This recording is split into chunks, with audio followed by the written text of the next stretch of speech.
Maria, Boa Olívia. noite, gente. Podemos começar, Maria. Eu fico aqui no controle aqui de quem está entrando e você pode ir lendo. Aí, quando você estiver na prece, eu falo com você. Já li os nomes, meu amor. Pronto, já pode começar. Então, deixa eu começar. Deixa eu ver quem está na prece inicial hoje, que eu esqueci. A Cláudia, minha amiga Cláudia Pina. Estou aqui, a própria, estou aqui.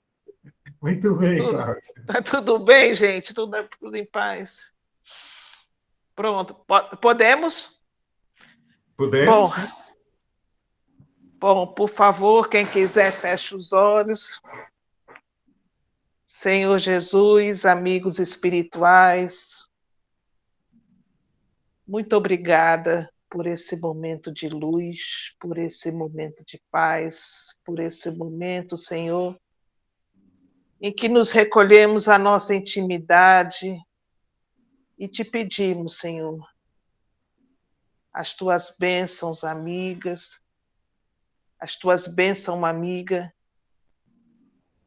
através dos nossos mentores espirituais, para que possamos iniciar este evangelho com muito amor, porque esse é o instrumento que nós temos em nossas mãos. Que assim seja. Que assim seja. Assim seja. Obrigado, minha amiga Cláudia. Que a paz Beijo no coração. Muito obrigado. Vamos lá ao nosso evangelho, que é com a dona Maria Ângela Saboia. Marie, qual é o capítulo meio que eu acabei não botando aqui, ó. Na leitura que eu fiz hoje pela manhã, que é aquele eletrônico, né? Ele dividiu, é o item 7 do capítulo 26. Dai gratuitamente o que recebesse gratuitamente. O item é mediunidade gratuita. 26, tá? né? 26, item 7, mediunidade gratuita. Agora, ele é bem longo. Pergunto, vou... Não, lê só um ou dois. Realmente ele é imenso. Então, eu vou fazer a escolha pelos itens 9 e 10, que reúnem as informações mais importantes, né? Porque nos anteriores, ele vem falando fazendo essa distinção da gratuidade, na necessidade da gratuidade da mediunidade, né? E aí ele faz a relação falando, por exemplo, de quem tem um apoio ou um investimento pessoal nas suas coisas, ele pode cobrar, mas no caso de outra pessoa, não. E também que não se faça a distinção de quem pode e quem não pode pagar. Quer dizer, quem não pode pagar fica sem a prece, fica sem o consolo, né? Não é o caso. Aí o item 9 ele diz o seguinte: ao lado da questão moral se apresenta uma consideração efetiva, não menos importante, que se prende à própria natureza da faculdade. A mediunidade séria não pode ser, e não será jamais, uma profissão. Não somente porque seria desacreditada moralmente e logo comparada aos ledores da sorte, mas porque um obstáculo material a isso se opõe. É uma faculdade essencialmente móvel, fugidia e variável, com a permanência da qual ninguém pode contar. Seria, pois, para o explorador, um recurso sempre incerto que poderia lhe faltar no momento em que lhe seria mais necessário. Outra coisa é um talento adquirido pelo estudo e pelo trabalho, e que por isso mesmo é uma propriedade da qual, naturalmente, é permitido tirar partido. Mas a mediunidade não é nem uma arte, nem um talento. Por isso, ela não pode tornar-se uma profissão. Não existe senão pelo concurso dos espíritos. Se esses espíritos faltarem, não há mais mediunidade. A aptidão pode subsistir, mas o exercício está anulado. Assim, não há um só médium no mundo que possa garantir a obtenção de um fenômeno espírita em dado instante. Explorar a mediunidade é, pois, dispor de uma coisa da qual não se é realmente senhor. Afirmar o contrário é enganar aquele que paga. Há mais. não é de si mesmo que se dispõe, são dos espíritos, das almas dos mortos, cujo concurso é posto à venda. Esse pensamento repugna instintivamente. Foi esse tráfico degenerado e abusado, em abuso, explorado pelo charlatanismo, a ignorância, a credulidade e a superstição, que motivou a proibição de Moisés. O espiritismo moderno, compreendendo o lado sério da coisa, pelo descrédito que lançou sobre essa exploração, elevou a mediunidade à categoria de missão, né?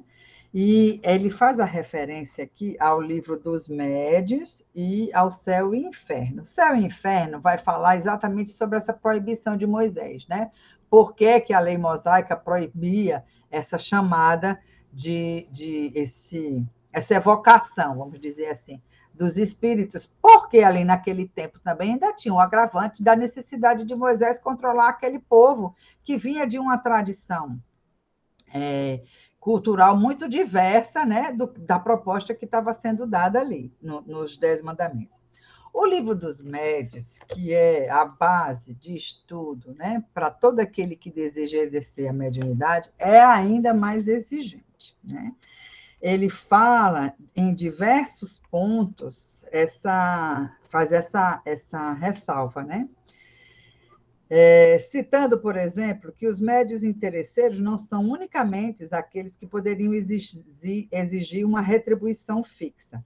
O interesse não se traduz sempre pela esperança de um ganho material, mas também pela intenção ambiciosa de toda a natureza sobre as quais se pode apoiar esperanças pessoais. Então, assim, a exigência da moralidade no médium, num médium bem preparado, num médium que tem o Evangelho de Jesus como norte, faz com que essa situação da mediunidade paga ou, né, encomendada, alguma coisa que seja nesse sentido, não tem sentido, né? Não faz sentido, não se coaduna com o exemplo de Jesus, que ele vai citar nessa mensagem, exatamente isso, que os apóstolos, né, no item 10 ele vai falar disso, embora pobre, Jesus, com toda a dificuldade que tinha, ninguém cobrava, né? Não há por que se cobrar essa comunicação ou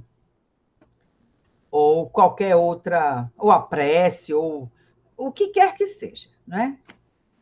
Existe esse risco do charlatanismo, mas uma coisa precisa ficar bem clara, que é essa questão da humildade e da caridade que deve se reverter nesse trabalho. Além disso, nestas cobranças, né, nesses movimentos de receber qualquer tipo de benefício, ainda que não seja o material, mas mesmo a questão de estimular a vaidade do médium ou alguma coisa assim, existe um risco muito grande. Por quê? No exercício da mediunidade, os espíritos se aproximam dos médiuns que se esforçam para se melhorar a cada dia moralmente. O médium que está nesse interesse de fazer uma cobrança, uma troca, ele não vai se juntar a bons espíritos, né? No livro Diálogo com as Sombras, tem um caso muito, muito interessante, que é de uma médium que ela dava as comunicações dela, e aí as pessoas começaram a procurar, né, com muita frequência, e ela estava vendo que não tinha horário para trabalhar, né, e passou a cobrar, justificando que, se o pastor da igreja tinha o salário, por que ela não podia cobrar? É óbvio que isso não terminou bem, né? Ela entrou num processo obsessivo seríssimo, porque, obviamente, os espíritos que a estavam acompanhando não eram espíritos bons, né? E terminou ela mesmo, né, se suicidando, ateando fogo no corpo. Então, são duas vertentes que precisam se ver. A questão do desenvolvimento moral do médium, seguindo Jesus, porque é aquele modelo de servir, né? E de que essa cobrança ou esse comprometimento com a questão material não vai trazer boa companhia espiritual para o médium. No item 10, ele continua: a mediunidade é uma coisa sagrada que deve ser praticada santamente e religiosamente. E se há uma espécie de mediunidade que requer essa condição de maneira ainda mais absoluta, é a mediunidade curadora. No mesmo livro que eu citei lá no estudo, né, A Terapia pelos Passes, nós estamos estudando justamente essa parte, o quão exigente é, né, o entendimento que seja necessária a postura de um médium curador. Porque além de você ter todo esse exercício de melhorar a sua moralidade, de estar em consonância com a prece, que é o que a gente está estudando lá, no momento, né, da cura, o que precisa ficar claro que ali aquela cura está acontecendo principalmente pela ação dos espíritos. Muitas vezes eles se utilizam da nossa energia, né, do nosso ectoplasma, pode manipular esse ectoplasma para exercer aquela cura, né, por conta da vibração que se coloca, né, durante o passe, por exemplo, que entrando pelos centros de força se espalham por meio do sistema Ih, meu Deus, como é? Do sangue, ajuda aí, a Raíssa. Hematológico, é isso? Sistema, enfim. Sistema sanguíneo e linfático. Pois é, vai por esses dois sistemas, né? E sistema nervoso também, e vai chegando em todas as células, levando aquela energia que ela precisa. Mas, para isso, a questão moral é a principal. Eu devo estar fazendo isso aí de uma maneira sagrada e religiosa, consciente de que somos meros instrumentos e que não precisamos, né? E nem devemos cobrar por isso. O médico oferece o resultado de seus estudos, feitos ao peso de sacrifícios geralmente penosos. O magnetizador, o seu próprio fluido e, frequentemente, a sua própria saúde. Eles podem estipular um preço para isso. O médium curador transmite o fluido salutar dos bons espíritos e não tem direito de vendê-lo. Jesus e os apóstolos, baixa um pouquinho, Olívio, embora pobres, não cobravam as curas que operavam. Que aquele, pois, que não tenha do que viver, procure outros recursos que não os da mediunidade e que não lhe consagre, se necessário, senão o tempo de que materialmente possa dispor. Isso aqui é muito interessante, gente, porque muitas vezes a gente entra nesse espiral de desentendimento, vamos dizer assim, como foi o caso citado lá do livro Diálogo com as Sombras. Mas a gente tem que lembrar que a mediunidade, o nosso trabalho na casa espírita, ou no templo, ou na igreja, onde for, ele não prescinde das nossas outras obrigações familiares, né, do trabalho, de tudo mais. A gente precisa se manter, viver no mundo como os homens do mundo, como deve ser do mundo, e ter esse espaço consagrado à caridade devotada da sua religião, né?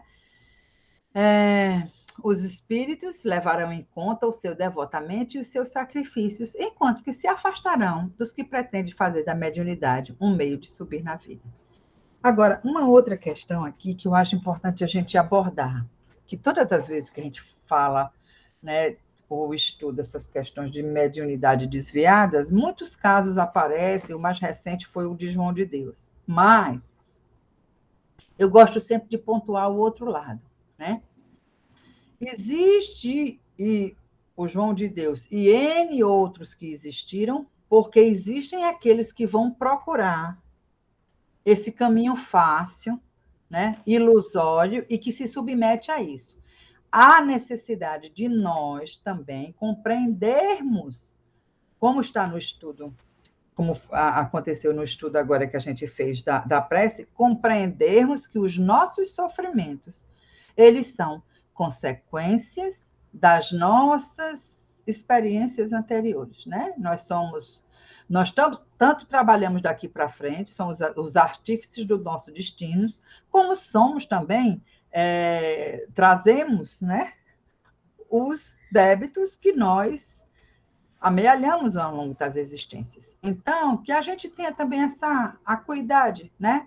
De não ir procurar esse maravilhoso, esse divino, porque não vem com passe de mágica. O sofrimento está ali, ele precisa ser vivido, né? Ainda no contexto da prece, é o que eu digo sempre, a gente precisa pedir a Deus força para enfrentar, resignação para as coisas que acontecem e seguir em frente. E não ficar procurando esses caminhos que imaginamos ser mais curtos, porque a justiça divina é muito bem colocada, né? Tudo no universo funciona de acordo com a lei de Deus e, assim, na sua sabedoria infinita. É verdade, mas e a gente, às vezes, costume já, eu acho, dos nossos milenares, a gente adora terceirizar as coisas, né? Fulano faz uma pessoa. Naquela época de Jesus, né? Tinha aqueles uns fariseus, não sei se era um fariseu ou outro, sei lá, que você pagava. Se você tivesse dinheiro, a prece era bem maior, bem mais robusta, né? E a agenda traz muito isso em nós. Então, como é que a gente observa isso?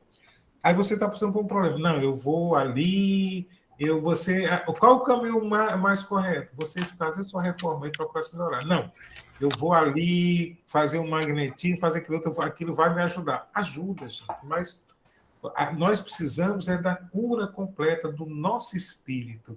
Mas aí a gente, não, vou fazer. Aí você melhora um pouquinho, como tem uma amiga minha, então que ela melhora, ela se afasta. Eu digo, criatura, ela leva uns passos, melhora, e pronto, aí vai embora. Aí passa um tempo, ela volta, né?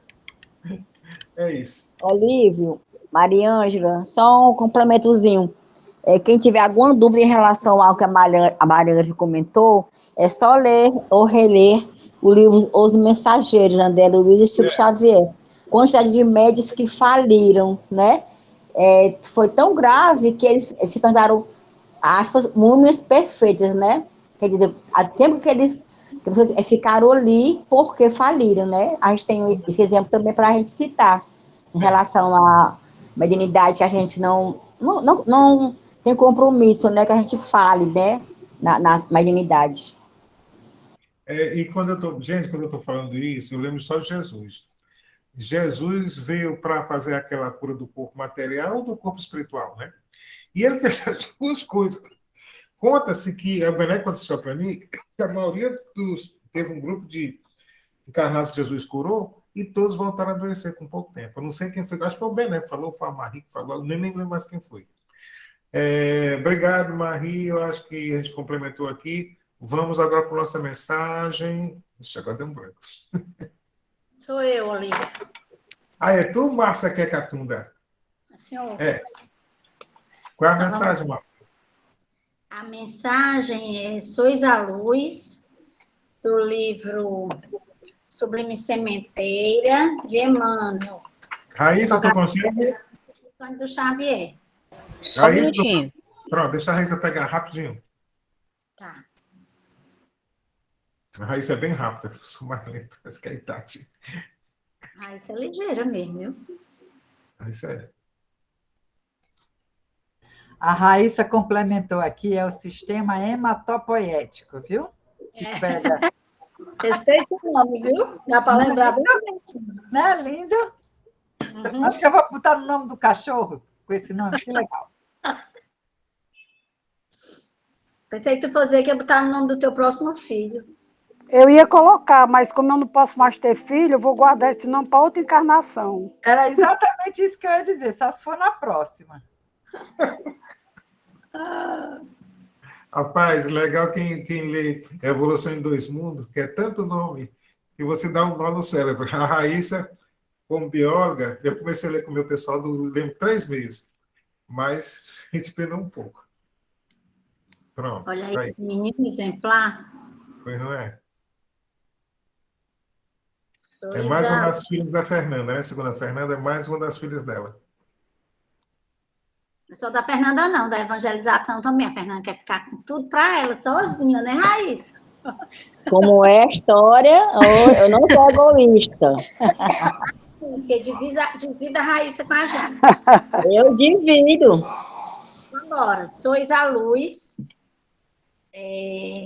do livro Sublime Sementeira, né? Sementeira, de Emmanuel, psicografada por Chico Xavier. Vós sois a luz do mundo. Jesus está em Mateus, capítulo 5, versículo 14. Quando Cristo designou os seus discípulos como sendo a luz do mundo, assinalou-lhes tremenda responsabilidade na terra. A missão da luz é clarear caminhos, varrer sombras e salvar vidas.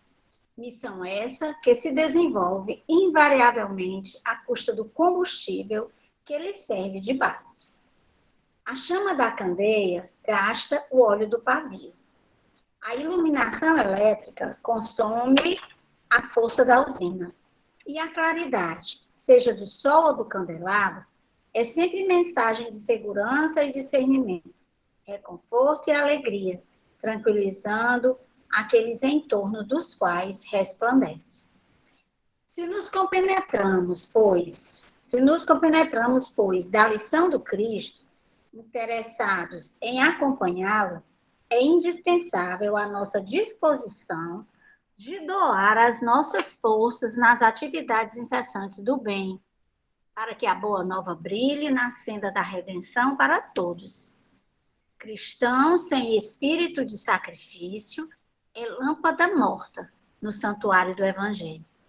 Busquemos o Senhor, oferecendo ao outro o melhor de nós mesmos. Sigamos-lo auxiliando indistintamente.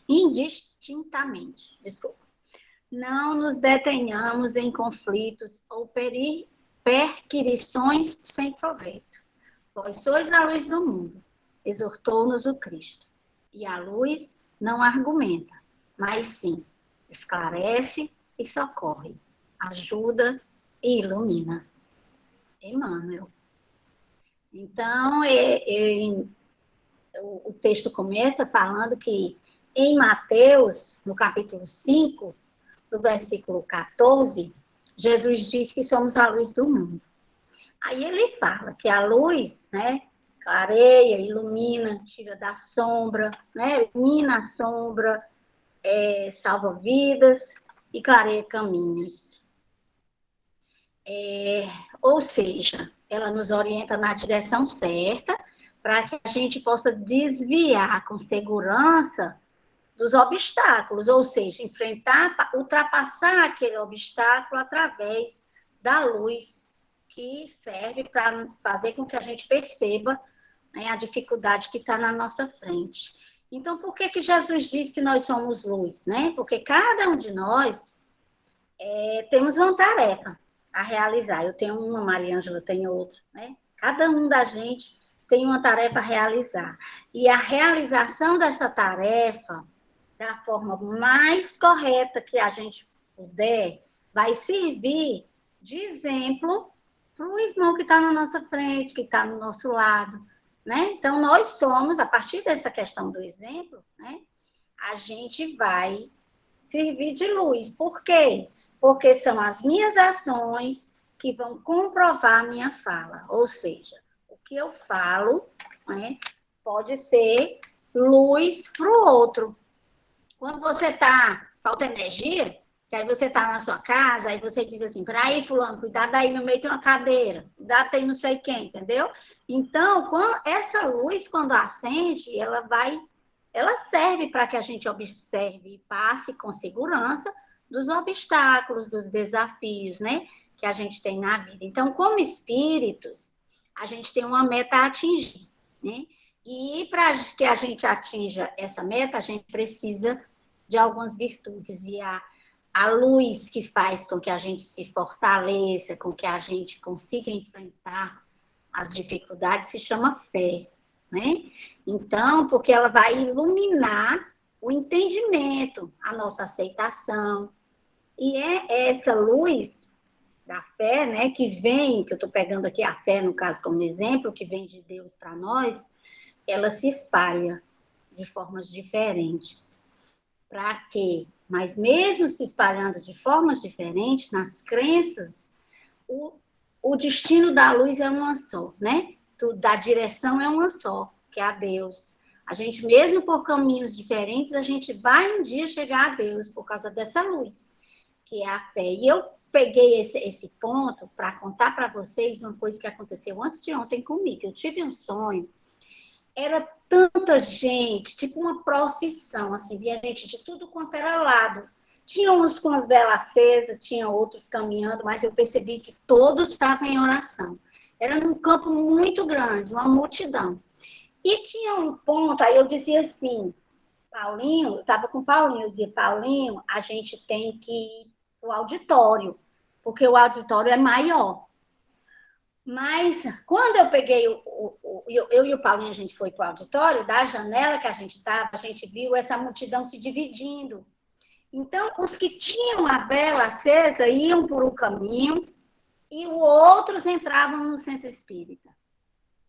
E isso me deu, assim, aquela compreensão, na mesma hora eu compreendi que ali todos nós estávamos com o mesmo objetivo, de entrar em oração, né?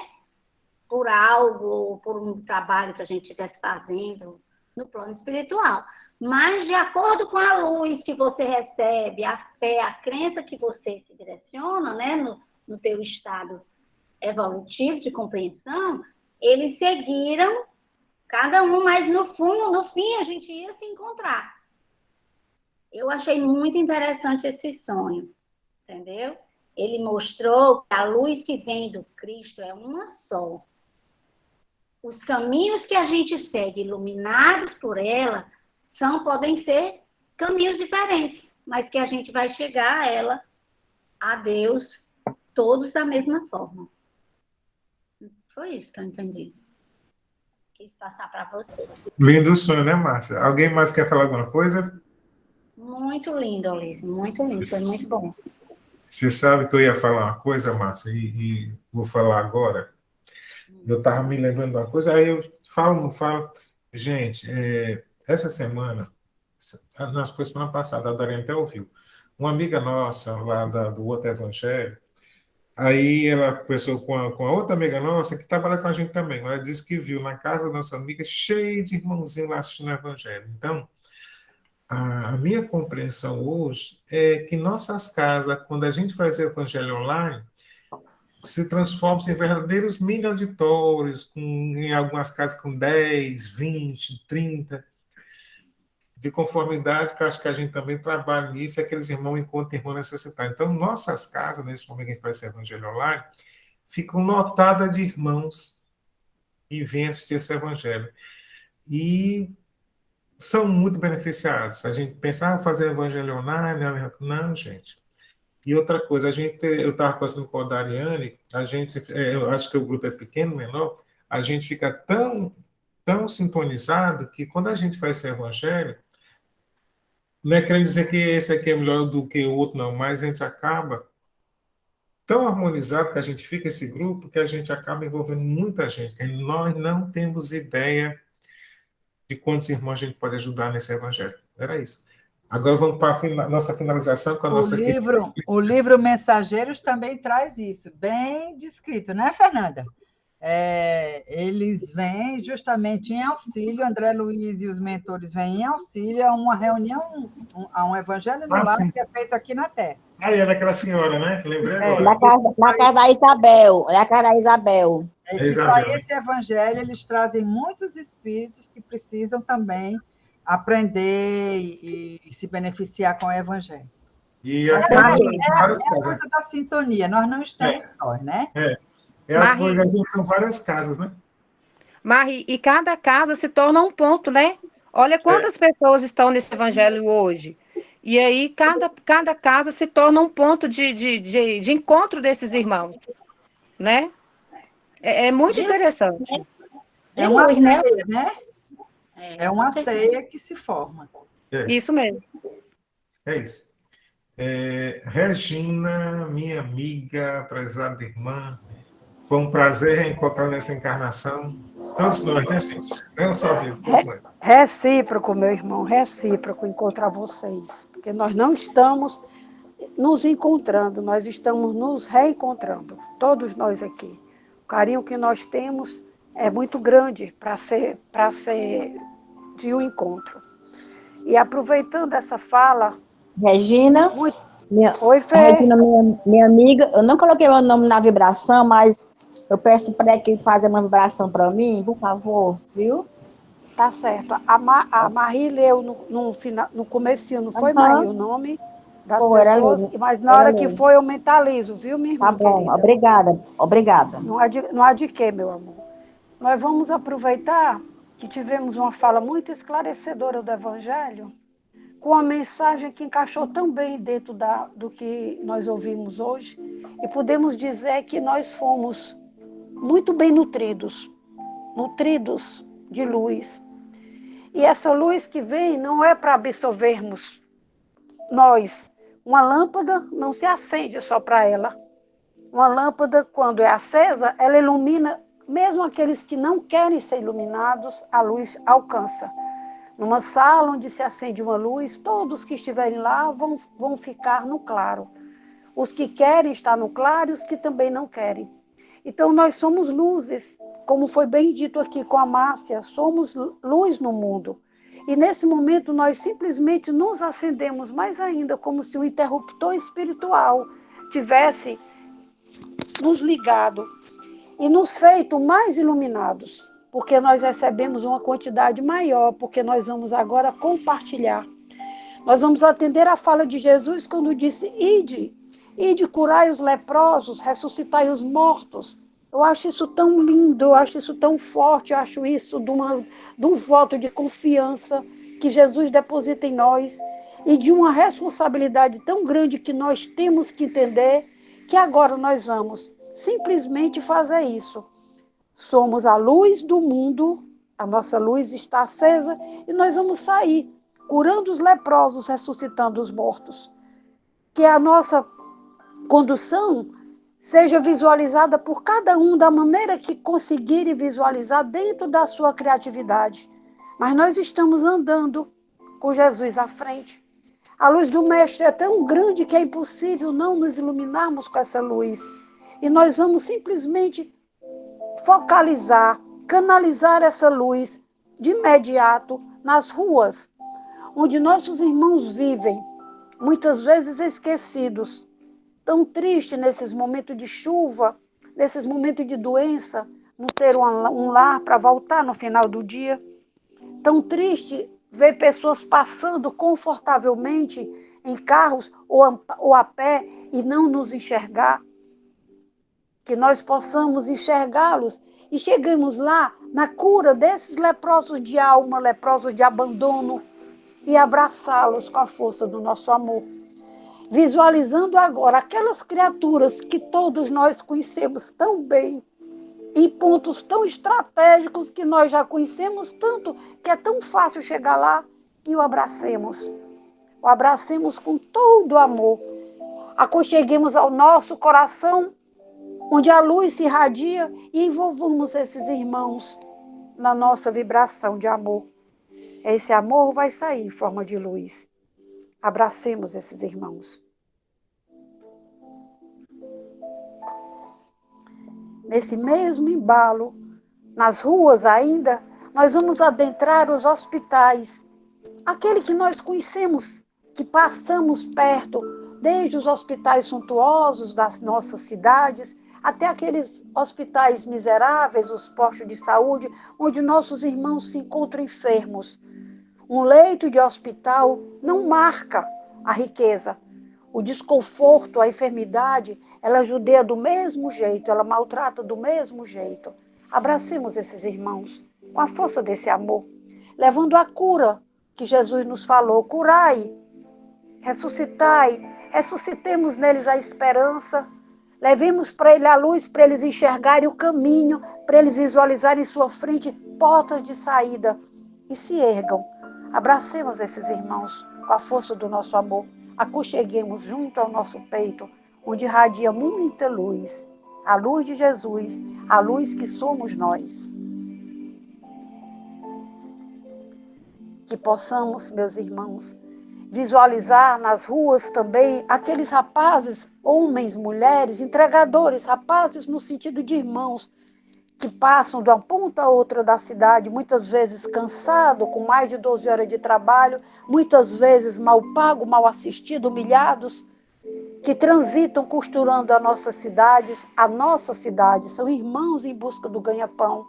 Que esses irmãos possam ser o símbolo de todos aqueles que estão na dificuldade, correndo atrás, quer seja em momento de chuva, quer seja em momento de sol. Os que passam de bicicleta, de moto, os que passam endereçados a algum lugar para entregar alguma coisa, que nós possamos também aconchegá-los no nosso coração.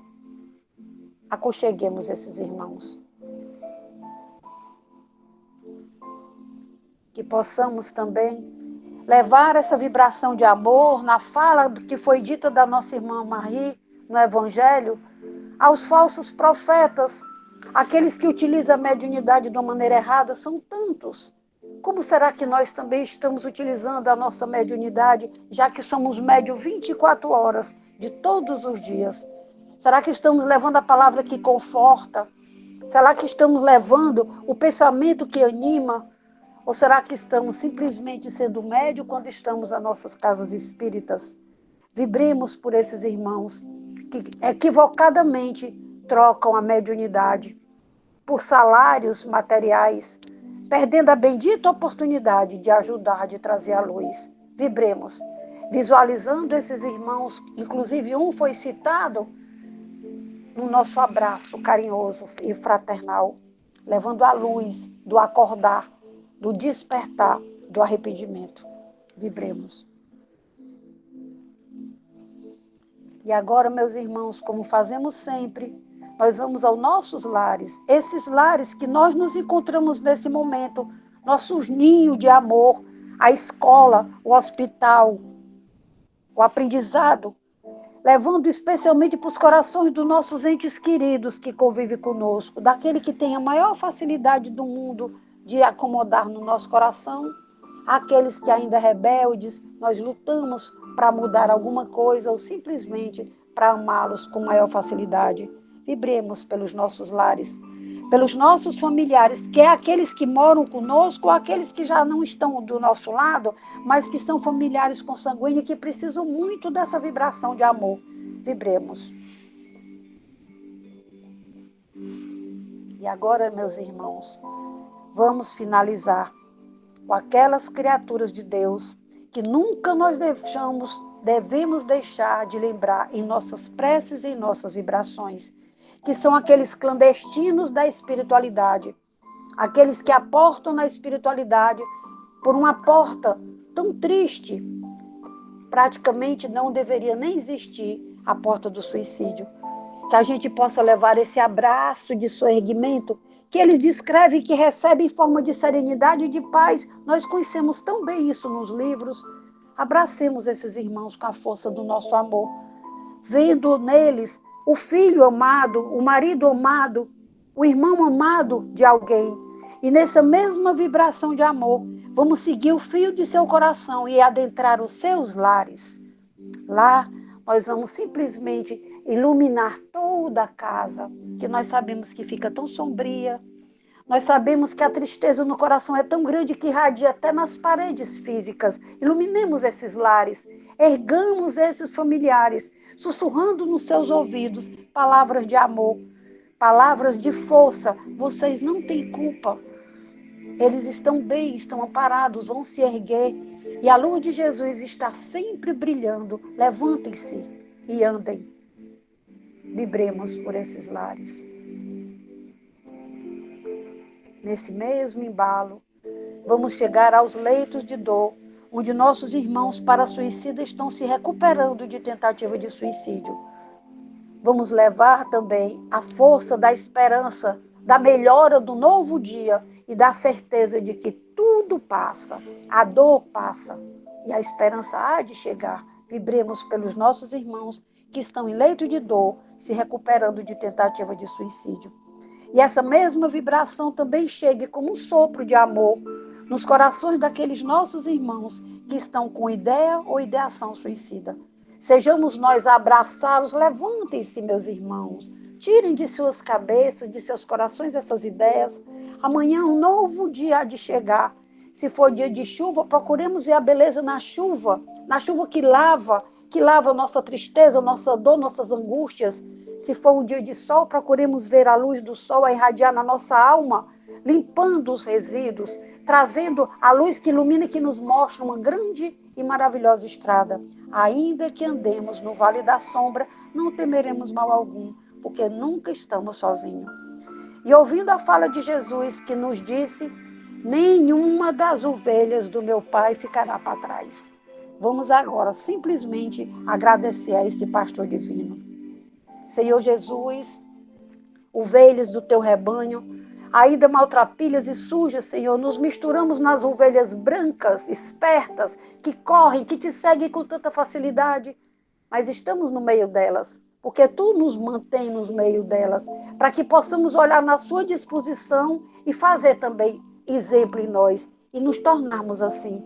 Gratidão, mestre de amor, por nos manter nesse meio, gratidão por nos ver como tua ovelha, pastor divino, e nós aqui, como ovelhas do teu rebanho, agradecidos, felizes, e nos sentimos realmente amados por ti. Nós te pedimos a permissão para encerrarmos o nosso trabalho dessa noite, desse horário, e que possamos dar continuidade no momento que tu achar que estamos prontos.